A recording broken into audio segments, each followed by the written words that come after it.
Durante 25 años, John Denver fue el chico de oro de la RCA. Luego se deshicieron de él como si nunca hubiera importado.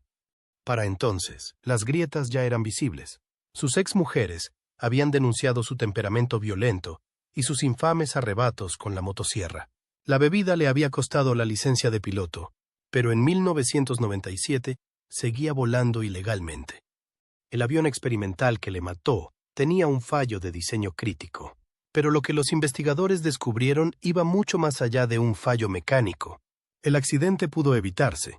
Las advertencias estaban ahí. Nadie hizo caso. Lo que realmente ocurrió aquel día le dejará atónito. John Denver nació como Henry John Deutschendorf Jr. el 31 de diciembre de 1943 en Roswell, Nuevo México, una ciudad que ya estaba impregnada de misterio. Provenía de una familia apasionada por los cielos. Su padre, el capitán Henry Dutch Deutschendorf padre, fue un piloto condecorado de las Fuerzas Aéreas que batió 3 récords de velocidad pilotando el bombardero B-50 y 8 Hustler. Dutch era una leyenda militar. Incluso se ganó un lugar en el Salón de la Fama de la Fuerza Aérea. Pero la vida del joven John no fue fácil. Crecer en un hogar militar significaba una agitación constante. Arizona, Alabama, Texas, siempre estaba de un lado para otro. Nunca se quedaba en un sitio el tiempo suficiente para entablar amistades duraderas. Justo cuando empezaba a asentarse, las cajas salían y era hora de marcharse de nuevo. Esto le hizo sentirse solo y como si no perteneciera a ningún sitio. Esa sensación de no tener un verdadero hogar le acompañó siempre. Cuando John tenía 11 años y vivía en Tucson, Arizona, su abuela le hizo un regalo muy especial. Era una vieja guitarra Gibson, construida en 1910, lo que la hacía tener más de 40 años. Para un chico que se sintió desarraigado la mayor parte de su vida, esa guitarra se convirtió en algo constante y real. La música le dio una forma de decir cosas que no podía expresar con palabras. El sonido de sus cuerdas le reconfortaba. También empezó a cantar con el Tucson, Arizona Boys Chorus, donde aprendió a armonizar y a actuar en el escenario. Formar parte de este famoso grupo le dio un sentido de pertenencia que la escuela nunca pudo darle. En el instituto ya tocaba canciones folk en pequeños conciertos. La música se estaba convirtiendo en algo más que un hobby. Era su forma de dar sentido a su vida. Su padre era un hombre estricto, y su relación era a menudo tensa. Dutch esperaba que su hijo destacara en todo. John era más tierno y soñaba con escribir canciones. Pero compartían una gran pasión, volar. Cuando John se hizo piloto, por fin se acercaron más. Volar juntos era una forma de estrechar lazos, aunque también era arriesgado. Ese riesgo perseguiría a John más adelante en su vida, sobre todo después de su propio accidente aéreo mortal en 1997. Aún así, esa conexión permaneció con él, abriéndose paso en sus canciones sobre la libertad y los cielos infinitos. Después del instituto, John se matriculó en la Texas Tech University para estudiar arquitectura. Pero lo suyo no era dibujar planos. En el fondo, quería hacer música. Así que dejó los estudios y se mudó a Los Ángeles. Alrededor de este tiempo, decidió tomar un nuevo apellido. Eligió Denver, la capital de Colorado, porque las montañas y los ríos del estado le inspiraban. Le pareció un nuevo comienzo. En 1965, tuvo una gran oportunidad. De entre 250 cantantes que se presentaron a la audición, fue elegido vocalista del Chad Mitchell Trio.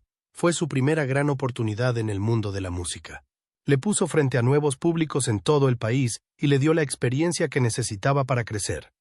Pasó 2 años con el grupo y grabó 3 discos. En el escenario, aprendió a cantar con confianza. Fuera del escenario, practicó escribiendo sus propias canciones. Las giras fueron duras, pero John se empapó de todo. Poco a poco, fue encontrando su voz. Una de las canciones más famosas que escribió durante este tiempo fue Leaving on a Jet Plane. Peter, Paul y Mary la grabaron en 1967 y en 1969 alcanzó el número 1 en las listas Billboard.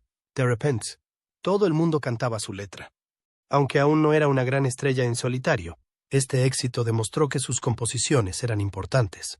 Cuando el trío Mitchell terminó, John no miró atrás. Ya estaba escalando las listas de pop por su cuenta. A principios de los 70, cosechaba éxitos uno tras otro. El salto de cantante de grupo a estrella en solitario no era habitual, pero John lo hizo parecer fácil. La carrera de John Denver despegó en 1971 con el lanzamiento de su álbum Revelación, Poems, Prayers and Promises. La canción más destacada, Take Me Home, Country Roads, estuvo a punto de no convertirse en el himno que todos conocemos. Las primeras copias tenían problemas de sonido y, por un momento, pareció que la canción iba a fracasar, pero el nuevo manager de Denver, Jerry Weintraub, tenía otros planes. Impulsó la canción con fuerza en las emisoras de radio, empezando en Denver, Colorado, lanzada el 12 de abril de 1971. Tardó unos meses en popularizarse. El 28 de agosto, había subido al número 2 en el Billboard Hot 100. Vendió más de 1 millón de copias y se convirtió en disco de oro ese mismo mes. Con el paso de los años, se mantuvo fuerte. En 2017, había vendido más de 1,5 millones de copias digitales en EE. Su influencia llegó incluso al estado de Virginia Occidental, que la adoptó como himno oficial en 2014. En 1972, Denver publicó Rocky Mountain High. Publicado en septiembre de ese año, fue su sexto álbum y el primero en alcanzar el número 1 en los Estados Unidos. Alcanzó el número 4 en la lista Billboard 200. La canción que da título al álbum se convirtió en uno de los temas más famosos de Denver, alcanzando el top 10 del Billboard Hot 100 en 1973. Llegó a ocupar el puesto número 29 en la lista de fin de año y sigue siendo adorada por los aficionados a la música al aire libre. La portada se rodó en Slaughterhouse Falls, en Aspen, Colorado, lo que la hace aún más personal. Décadas más tarde, en 2007, Rocky Mountain High fue adoptada como una de las 2 canciones oficiales del estado de Colorado. Los años 1974 y 1975 fueron los más exitosos de John Denver. En solo 18 meses, consiguió 4 números 1 en el Billboard Hot 100. Sunshine on My Shoulders alcanzó el número 1 en marzo de 1974, seguida de Annie's Song en julio de 1974.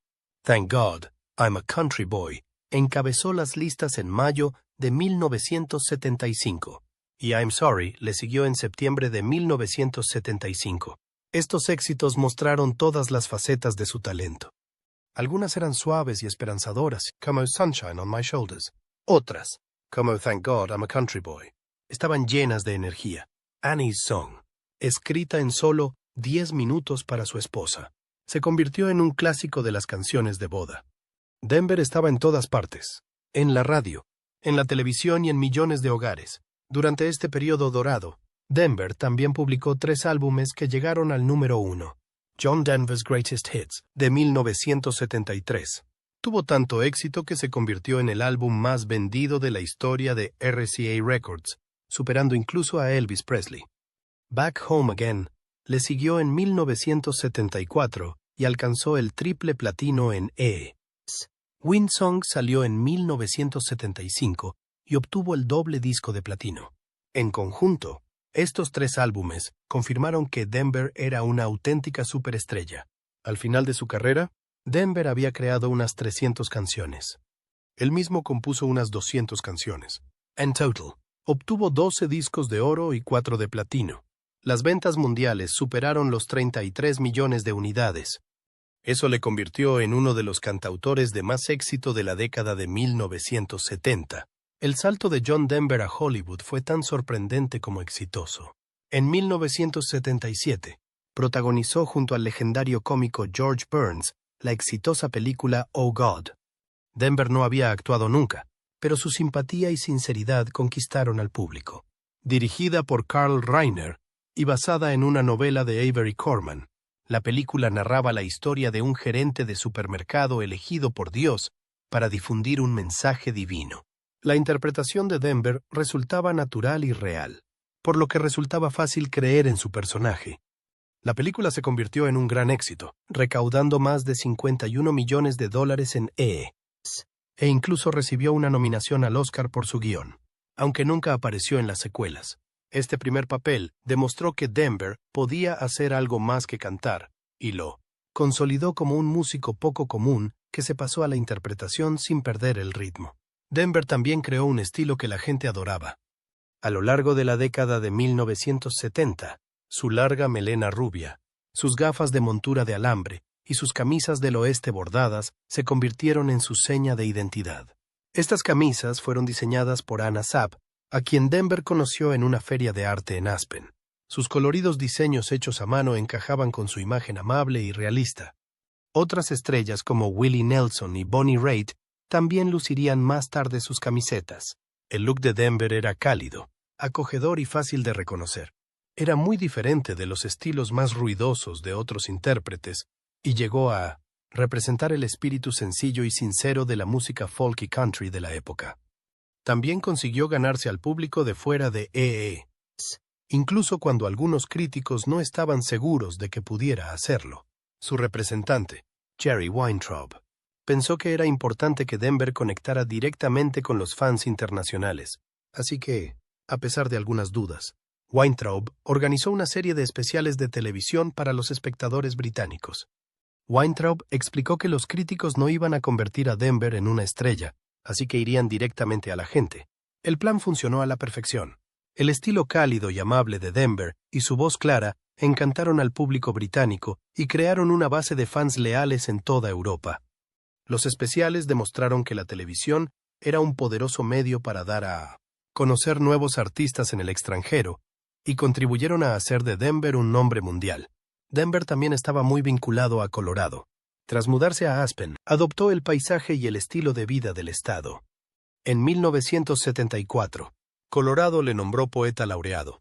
2 años antes, había lanzado Rocky Mountain High, una canción que captaba la sensación de estar junto a un lago azul de montaña y disfrutar de la tranquilidad del bosque.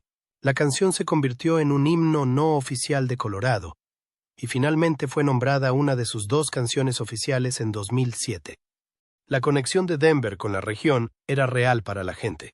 Incluso en Virginia Occidental, los legisladores adoptaron su canción Take Me Home, Country Roads, como una de sus canciones estatales en 2014, lo que demuestra cómo su música pintaba vívidas imágenes de lugares estadounidenses. Denver también fue una estrella de la televisión en las décadas de 1970 y 1980. Su especial de 1975, An Evening with John Denver, ganó incluso un premio Primetime Emmy. Fue un gran honor y le colocó junto a algunos de los artistas más respetados de la época. Denver apareció también en muchos otros especiales de televisión, cantando sus éxitos, contando historias y actuando con amigos. Estos espectáculos llevaron su música a las salas de toda América y del mundo entero. Cada aparición era personal y sincera, lo que le convirtió en uno de los artistas más queridos de su época. John Denver era más que un cantante. En 1985, se presentó ante la U. Los padres habían presionado para que se pusieran etiquetas de advertencia en los álbumes que consideraban demasiado explícitos. Aunque Denver era conocido por sus canciones suaves, habló claro. Les contó que su propia canción, Rocky Mountain High, había sido censurada una vez porque alguien pensó que hablaba de drogas.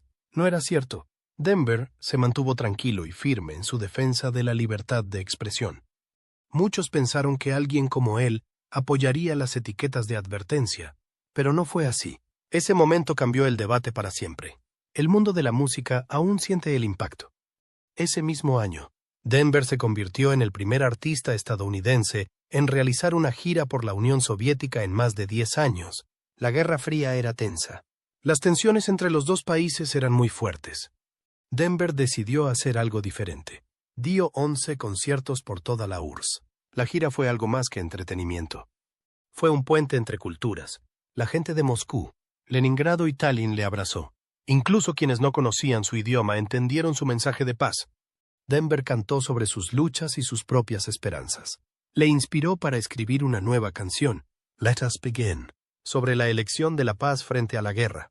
Las grabaciones de esta gira se convirtieron en su famoso álbum en directo, Live in the USSR. En 1987, Denver regresó a la Unión Soviética tras la catástrofe de Chernóbil. El accidente nuclear había obligado a 92,000 personas a abandonar sus hogares. Miles corrían el riesgo de enfermar, Denver cantó en un concierto benéfico en Moscú. El espectáculo recaudó unos $140,000 solo con la venta de entradas. Aún más se recaudó a través de las grabaciones. Aquella noche no se trataba de política. Fue sobre compasión y humanidad. El público soviético se sintió visto. Denver demostró que una persona con una guitarra podía hacer algo poderoso. En 1992, Denver llevó su música a China. Tras años de aislamiento, el pueblo chino sintió curiosidad por él. Canciones como Country Roads ya se cantaban en parques y escuelas. El gobierno chino le invitó a hacer una gira por varias ciudades. Incluso aceptaron retransmitir uno de sus conciertos a más de 2,000 millones de personas. Algunos sugirieron celebrar el espectáculo en lugares como la Ciudad Prohibida o el Templo del Cielo. La juventud china le recibió como a un héroe. Líderes como Deng Xiaoping se habían fijado en Denver años antes, cuando visitó Washington, D.C. Aquella visita dejó una profunda impresión. La gira de Denver le convirtió en uno de los músicos occidentales más queridos en la China de la época. Más adelante en su carrera, Denver se centró más en ayudar a los demás. En los años 90, publicó un álbum con sus grandes éxitos titulado Homegrown. Cada céntimo se destinaba a ayudar a personas sin hogar. En esa época también cofundó el proyecto Hambre Mundial. Ese grupo le valió el premio presidencial Mundo sin Hambre. Denver también participó en causas medioambientales. Creó la Fundación Winstar y lanzó Planted 2000 para replantar bosques. Sus obras benéficas formaban parte de él tanto como su música. Sin embargo, la vida personal de Denver estuvo llena de dolor. Su matrimonio con Annie Martel comenzó como un sueño. Adoptaron 2 hijos juntos. Denver incluso le escribió la canción de Annie en solo 10 minutos. Pero a medida que su fama crecía, también lo hacían sus problemas. Annie a menudo se sentía perdida a su sombra. A principios de los 80, decidieron divorciarse. Lo que siguió fue el caos. Denver, normalmente tan amable en público, actuaba en privado. Según los informes, se volvió colérico e imprevisible. Su divorcio en 1982 fue amargo y triste. Un día, después de que Annie talara algunos de sus robles favoritos en su casa de Aspen, Denver perdió el control. Apareció con una motosierra. En lugar de gritar, cortó sus muebles en pedazos. Incluso cortó su cama en 2. Era el oscuro símbolo de un matrimonio que se había desmoronado. Amigos y testigos apenas podían creer que se tratara de la misma cantante gentil que conocían. Annie había sido la que pidió el divorcio en 1982. Los papeles revelaron un patrón de abusos que destrozó la limpia imagen de Denver. Sus amigos respaldaron su historia. Incluso su antiguo manager habló de su oscuro temperamento. Aunque Annie mantuvo un perfil bajo tras su divorcio, el daño ya estaba hecho. Muchos de los que habían admirado a Denver empezaron a verle con otros ojos. John Denver conoció a la cantante y actriz australiana Cassandra Delaney en 1985 en el Sebel Townhouse de Sydney. Ella actuaba en el bar del hotel y él se sintió atraído por ella al instante. Su romance fue rápido. En agosto de 1988, celebraron una extravagante boda en una montaña de Aspen. La escena era preciosa, rodeada de amigos íntimos y familiares. Para muchos, parecía un cuento de hadas, pero desde el principio, hubo grietas. Cassandra admitió más tarde que la presión de estar con un hombre famoso era enorme. John era 20 años mayor. La fama le perseguía a todas partes y su humor podía cambiar radicalmente. Lo que parecía perfecto para el mundo ya era tenso a puerta cerrada. En mayo de 1989 nació su hija Jessie. John siempre había pensado que no podría tener hijos debido a una enfermedad infantil. El embarazo fue una sorpresa y un milagro. John llevaba años diciendo a la gente que era estéril. Así que el nacimiento de Jessie creó rumores. Algunos se preguntaban si habían usado FIV. John se volvió más posesivo después de que naciera Jessie. Cassandra lo sintió cada vez más celoso y distante. El frágil equilibrio entre ellos empezó a derrumbarse. En 1996, Cassandra habló con Australian Women's Weekly y pintó un panorama sombrío. Dijo que John no tenía amigos de verdad. El personal le tenía miedo. Las secretarias lloraban y dimitían. Lo que la mayoría de la gente veía como su imagen amable no era más que una actuación, fuera del escenario. A menudo se mostraba enfadado, imprevisible y duro con las personas más cercanas a él. Reveló años de tormento emocional. John bebía mucho, arremetía contra ella e intentaba controlar todos los aspectos de su vida. Ella guardó silencio durante mucho tiempo, con la esperanza de cambiarle. Pero nada funcionó. La presión era excesiva. En 1991, se separaron, y su divorcio fue definitivo en 1993. La lucha legal fue brutal. John demandó a Cassandra por $3,3 millones y la acusó de haberle tomado el pelo. Cassandra luchó por la custodia de Jesse. John escribió en su autobiografía que ella le había humillado al otro lado del valle. La guerra los dejó a ambos heridos y enfadados. Después de eso, John nunca volvió a ser el mismo. En 1994 publicó su autobiografía, Take Me Home. En ella destrozó su imagen de hombre limpio. Admitió sus largas luchas con el cannabis, el LSD y la cocaína. Estas declaraciones escandalizaron a sus fans. Siempre le habían visto como un cantante amable y amante de la naturaleza. Ahora conocían los aspectos más oscuros de su vida. También escribió sobre engañar a sus esposas. Incluso su primer matrimonio con Annie Martel, que había inspirado la canción de Annie, había estado lleno de aventuras. Contó a los lectores que había sido más físico de lo debido y habló de arrebatos violentos que también destruyeron su segundo matrimonio. Una historia destacó. Él usando una motosierra para cortar su cama por la mitad. John Denver fue en su día uno de los cantautores más queridos de Estados Unidos. A lo largo de los años 70, encabezó las listas de éxitos y se ganó a millones de fans con su suave voz, sus sentidas letras y su sonido acústico. RCA Records estuvo a su lado durante 25 álbumes, 13 de ellos de oro y 8 de platino. Y su álbum de grandes éxitos fue el LP más vendido de la historia de RCA. Pero a mediados de los 80, las cosas empezaron a cambiar. El nuevo sonido de los 80 era todo sintetizadores y cajas de ritmos. El pop de la MTV estaba por todas partes, y su estilo folk country parecía fuera de lugar. En 1986, tras la venta de RCA a General Electric, la empresa decidió recortar gastos y centrarse en artistas más modernos. A pesar de su historia con la RCA y de todos sus éxitos anteriores, lo dejaron caer. Denver se quedó atónito. Acababa de terminar su último álbum para ellos, One World, y pensaba que un nuevo contrato era algo seguro. En su lugar, la RCA decidió que podían ganar más dinero en otra parte. Dijo que le habían dado por descontado, sobre todo después de años en los que les había aportado tantos beneficios. Sin ningún otro sitio al que ir, se vio obligado a publicar sus siguientes álbumes en su propio sello Windstar. Fue un duro recordatorio de que incluso una superestrella puede quedarse atrás cuando cambian los estilos y las prioridades. Al mismo tiempo, Denver luchaba contra otros problemas. Volar se había convertido en una de sus grandes pasiones. A lo largo de los años, acumuló más de 2.700 horas de vuelo y obtuvo habilitaciones para aviones monomotores y multimotores, planeadores e incluso Learjets. Pero sus problemas personales empezaron a pasarle factura. En los años 90, Denver fue detenido por conducir bajo los efectos del alcohol, no una, sino 2 veces. La FAA, que exige a los pilotos un certificado médico válido como prueba de que son aptos para volar, se dio cuenta. Tras su segunda detención por conducir ebrio, le denegaron el certificado médico. Sin él, su licencia de piloto era inútil. Para recuperarlo, habría tenido que demostrar que ya no tenía problemas con la bebida, pero nunca completó ese proceso. Volar había sido una vez su mayor alegría, pero ahora, incluso eso le fue arrebatado. Más preocupante aún fue cómo gestionó las órdenes de la FAA. Cuando le enviaron cartas certificadas exigiéndole que renunciara a su certificado médico, simplemente las ignoró o las devolvió sin abrir. Así pasaron los meses, con Denver volando a pesar de que ya no tenía certificado médico. Al negarse a aceptar las cartas, se mantuvo en un vacío legal.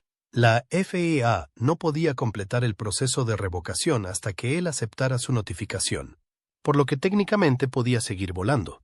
Pero esto no se debía a que fuera apto. Se debió a una laguna en el sistema que dependía de su cooperación. Esa laguna se cerró finalmente en marzo de 1997. Denver firmó una de las cartas certificadas de la FAA, lo que significaba que podían dejarle oficialmente en tierra. A partir de ese momento, todos los vuelos eran ilegales. Recuperar su estatus significaría demostrar su sobriedad y cumplir todos los requisitos que había ignorado durante años.